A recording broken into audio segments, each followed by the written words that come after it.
দারুণ স্বাদের এই মাছটা কখনো এভাবে রান্না করে না থাকলে ঝটপট একবার হলেও ট্রাই করে দেখবেন। মুখে স্বাদ লেগে থাকবে, কথা দিচ্ছি। আমি যখন রান্না করে আমার বরমশাইকে খেতে দিলাম, বরমশাই তো একদম অবাক। এটার ভিতরে এই মাছ! ওহ, কি যে মজার লাগছে! বোঝেন অবস্থা। প্রথমেই আমি একটা প্যানে পানি নিয়ে নিয়েছি একটু বেশি পরিমাণ। সেখানে লবণ দিয়ে দিয়েছিলাম 1.5 চা চামচ। পানিটা যখন হালকা গরম হয়ে গিয়েছে, সে পর্যায়ে আস্ত একটা বাঁধাকপি দিয়ে দিয়েছি। বাঁধাকপিটা বেশ কিছুক্ষণ ধরে জাল করে নিচ্ছি। তবে আমি এখানে 5-6 মিনিটের মতো জাল করেছি। এরকমই জাল করে নিতে হবে। উল্টে পাল্টে একটু ভালো করে এভাবে জাল করে এখন একটা সাইডে রেখে দিচ্ছি। খুব ভালো করে পানিটা ঝরিয়ে নিতে হবে। যখন ঠান্ডা হয়ে গিয়েছে তখন নিয়ে নিয়েছি ছুরি দিয়ে। আমি যেভাবে কাটছি ঠিক সেভাবেই কেটে নিতে হবে। একটা একটা করে পাতাগুলোকে বের করে নিতে হবে। এভাবে কেটে হাত দিয়ে একটু টান দিলেই পাতাগুলো কিন্তু আস্তে আস্তেভাবে বের হয়ে যাবে। তো বেশ কয়েকটা পাতা আমি এইভাবে বের করে নিয়েছি। আর আমি লবণ দিয়ে একটু ভাপিয়ে নিয়েছিলাম, এই জন্য পাতাগুলো ছাড়াতে একদমই কষ্ট হচ্ছে না। টান দিলেই পাতাগুলো সুন্দরভাবে ছাড়ানো যাচ্ছে।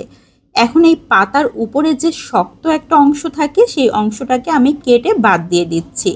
প্রত্যেকটা পাতারই এই অংশটা বাদ দিয়ে নিতে হবে। তো সবগুলো একে একে আমি কেটে নিয়েছি। এদিকে একটা পাত্র নিয়ে নিয়েছি, সেখানে নিয়ে নিয়েছি ছোট সাইজের কাসকি মাছ। এই মাছগুলো দিয়েই আজকের এই রেসিপিটা আমি তৈরি করব। পেঁয়াজ কুচি দিয়ে দিচ্ছি একটু বেশি করে। কাঁচামরিচ ফালি দিয়ে দিচ্ছি, মরিচটা বুঝে দিতে হবে যে যেমন পছন্দ করেন।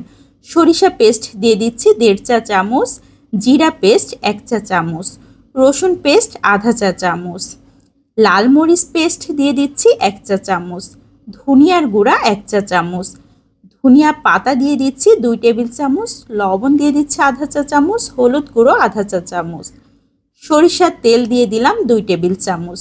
এখন হাতের সাহায্যে খুব ভালো করে মাখিয়ে নিতে হবে। আমি একটু চটকে চটকে বেশ অনেকক্ষণ ধরে মাখিয়ে নিয়েছি। এখন একটা সাইডে রেখে দিচ্ছি। এদিকে যে পাতাগুলোকে আমি রেখে দিয়েছিলাম কেটে, সেই পাতাগুলোকে নিয়ে নিয়েছি। এখন এই বাঁধাকপির পাতার উপরে আমি মাছগুলোকে দিয়ে দিচ্ছি অল্প অল্প করে, দিয়ে সুন্দর একটা ভাঁজ দিয়ে নিতে হবে। চারিদিক থেকে এভাবে মুড়িয়ে একটা সাইডে রেখে দিচ্ছি। এটা বেঁধে নেওয়ার কোনোই প্রয়োজন হবে না, কারণ এগুলো যখন আমি রান্না করব ভাজবো তখন একদমই খুলে যাবে না, এরকমটাই থাকবে। তো সবগুলো আমি একে একে ভাঁজ দিয়ে নিয়েছি। এখন একটা রান্নার প্যান নিয়ে নিয়েছি, সেখানে সরিষার তেল দিয়ে দিয়েছি 2 টেবিল চামচ। তেলটা যখন হালকা গরম হয়ে গিয়েছে তখন বাঁধাকপি আর মাছের যে পাতুরিটা তৈরি করেছি সেগুলো একে একে দিয়ে দিচ্ছি। এখন ঢাকনা দিয়ে ঢেকে রান্না করব 5 মিনিট। এখানে আমি কোনো ধরনের পানি ব্যবহার করব না। বাঁধাকপি থেকে কিন্তু অনেকটাই পানি বের হবে। তো বেশ কিছুটা পানি বের হয়েছে, এই পানিতেই খুব সুন্দরভাবে রান্না হয়ে যাবে।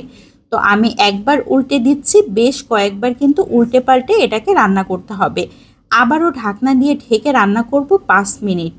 এই 5 মিনিটের মধ্যে পানিটা খুব সুন্দরভাবে শুকিয়ে যাবে আর তেল উঠে আসা মতো হয়ে যাবে। একটা সাইড কিন্তু সুন্দর লাল লাল হয়ে গিয়েছে। আবারও উল্টে দিয়েছি। আবারও ঢাকনা দিয়ে ঢেকে রান্না করব 3-4 মিনিট। এই 3-4 মিনিটের মধ্যেই অপর সাইডটাও খুব সুন্দরভাবে হয়ে যাবে।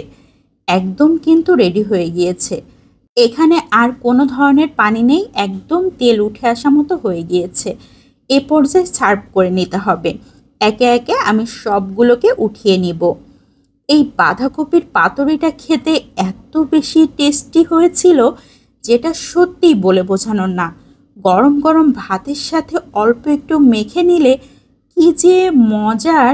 আহ, আসলেই মুখে স্বাদ লেগে থাকবে। তো যারা কখনো এভাবে ট্রাই করেননি তারা একবার হলেও ট্রাই করে দেখবেন। আশা করছি নিরাশ হবেন না। দারুণ স্বাদের একটা রেসিপি। সব থেকে বড় কথা হচ্ছে একঘেয়েমি তরকারি কিন্তু একদমই ভালো লাগে না।